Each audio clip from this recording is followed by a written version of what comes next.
Welcome to Rants TV, Travel and Events.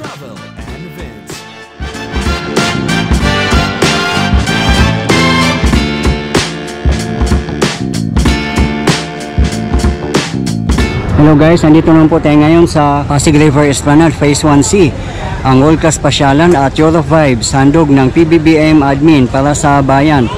At andito tayo sa labasan ng Grand Entrance.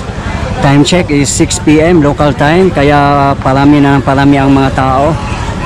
May event din kasi dito, Halloween party dito ngayon. It's Saturday, October 26, 2024. Kaya expected maraming mga taong darating dito mamaya. May na-spot na nga ako na may naka-costume na rain or shine pala. Kailangan tuloy yung event kasi naka-register na pala yan sila. Ayan, kung kailangan nyo ng mga souvenir items, andito lang sa gilid. At yan naman ang very colorful fountain. At napakaganda. Ayan, no? Ito yung bubungad sa atin. At dyan naman sa side ang mga kainan. Pati doon, ayan. Ayan, daming mga maiinom dito at makakainan. Ayan.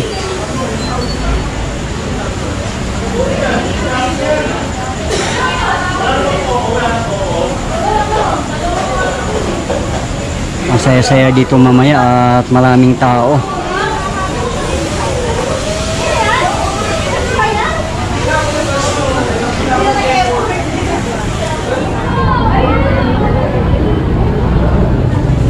Yan, kung gusto nyo ng grilled, ayan o.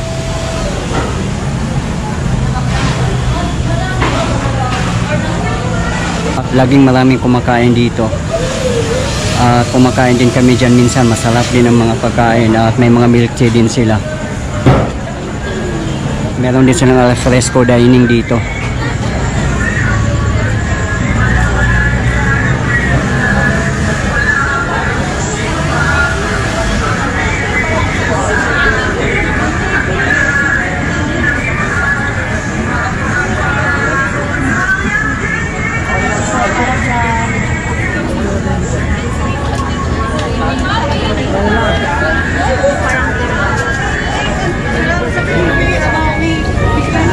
Yeah, may takoyaki pa sila dito kung gusto nyo.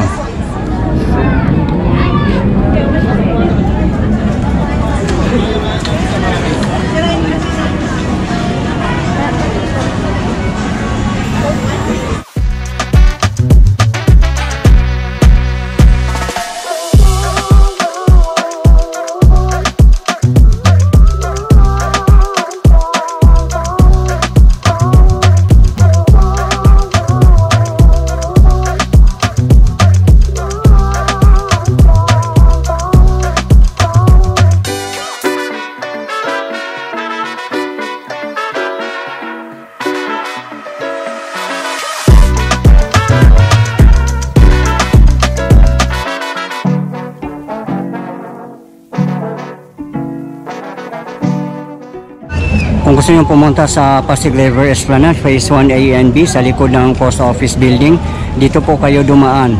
Sa ilalim lang ng Jones Bridge, hindi na kailangang lumabas kayo ng Esplanade.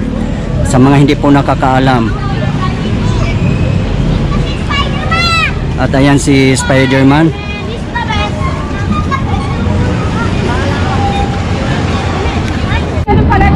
Busy si Spider-Man at yung mga kids natin, oh, ang cute, naka-costume.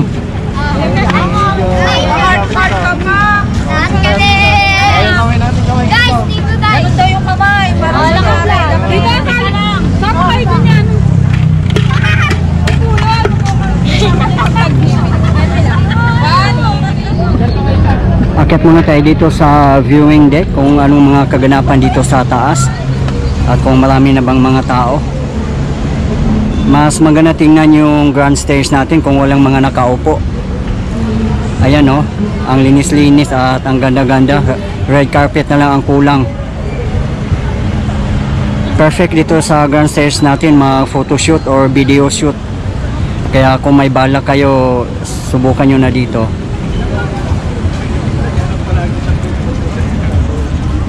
Ayan, sa mga railings maraming ang nakaupo, hindi pa nakikita ng guardian. Bawal kasi umupo, baka madisgrasya at malaglag. Talagang mababalian kasi sementado ang baba nito. Yan yung ferry. Nagbaba na nga ako ha. Bumababa na ako ha.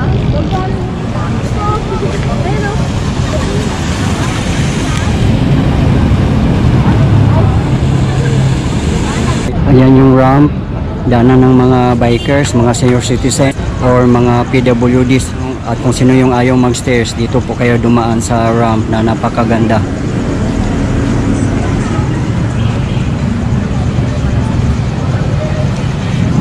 Sa mga hindi po nakakaalam, ang Pasig River Esplanade ay sa likod lang ng Post Office Building at sa Intramuros.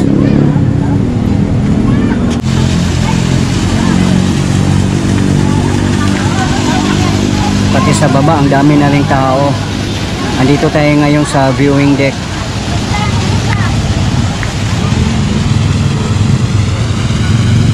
Tapat natin ay eskolta. Yung sa may Jones Bridge nga, may mga LED light pa rin na hindi gumagana. May mga nag-comment din sa previous video natin na parang putol yung Jones Bridge. At yan naman ang the iconic Binondo Bridge.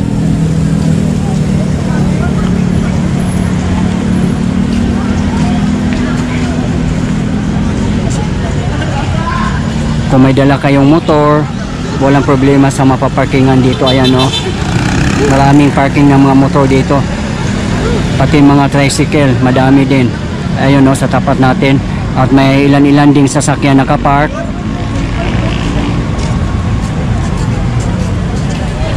Particularly dito tayo sa Intramuros side, sa Pasig River Esplanade Phase 1C.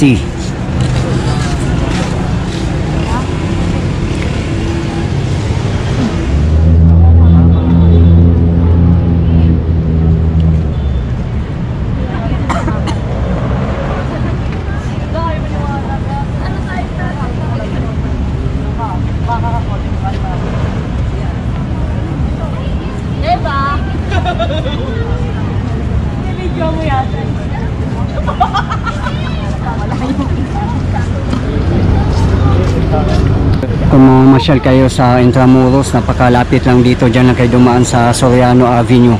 Isang kembot lang, marating nyo na ang Pasig River Esplanade. Yun lang ang kagandahan. Kung mamasyal kayo dito sa Pasig River Esplanade, ay napapalibutan ito ng mga historical sites.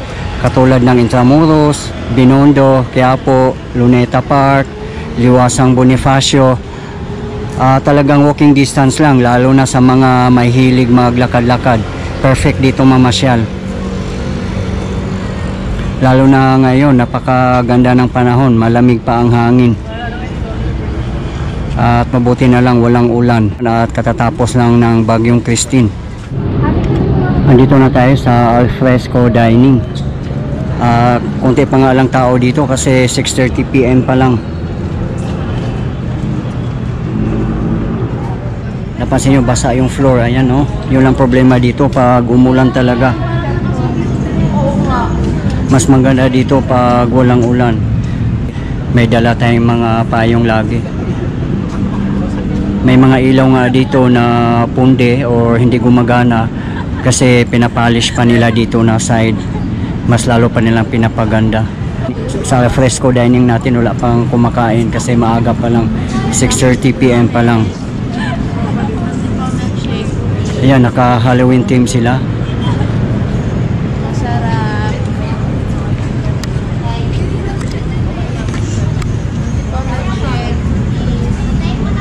Ang sarap kumain dito mga idol. Katabi mo lang mismo ang Pasig River, talagang napaka-refreshing. Ang ganda-ganda pa ng background mo, Binondo Intramuros Bridge na napaka-iconic.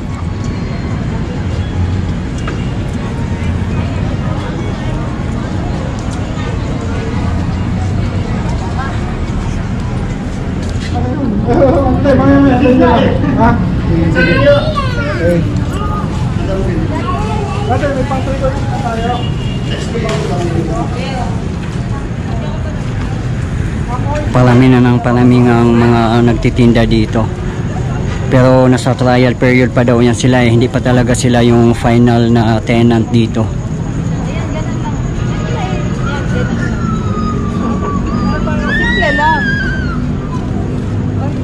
mga kids natin naka-costume. Hi! May candies kayo? Okay, dito. Pila kayo ha. Pila. Thank you. Yan, ang cute ng mga kids natin naka-costume.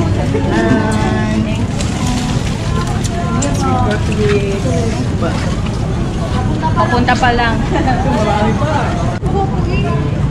Ay, hello po. Hello. Shout out mga idol.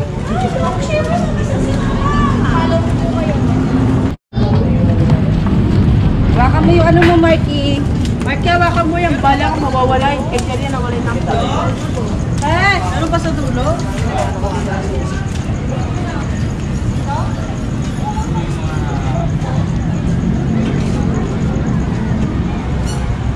Andito na yung CR natin, tapos na yung flooring nila. Ayan o, naka-tiles na.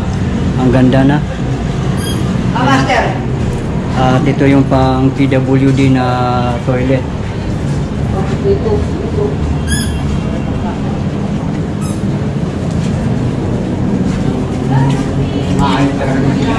Tatlong CR meron tayo dito. May pambabae, panlalaki at pang PWD.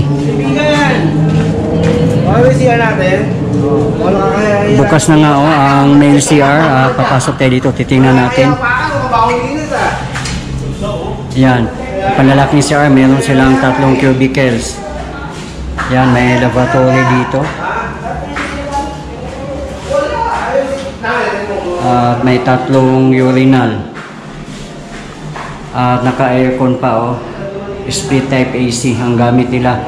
Meron pa siyang bidet, ayan oh.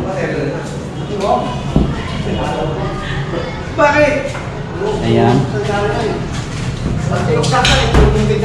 Wala alisan.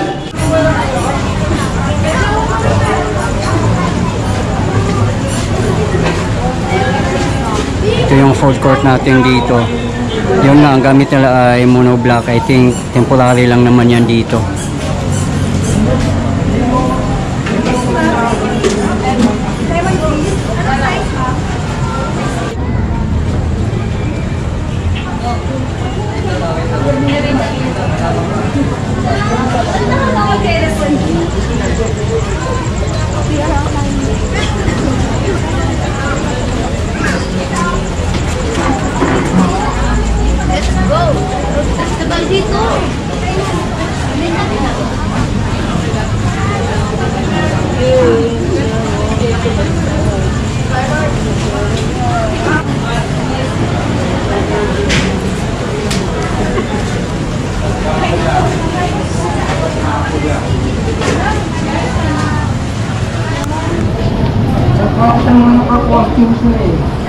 Yung mga souvenir items kung kailangan yung bumili dito, ayan. Dito lang sa katabi ng grand entrance. At kung kailangan nyo ng mga balloons for your loved ones, ang dami at 100 pesos lang yan.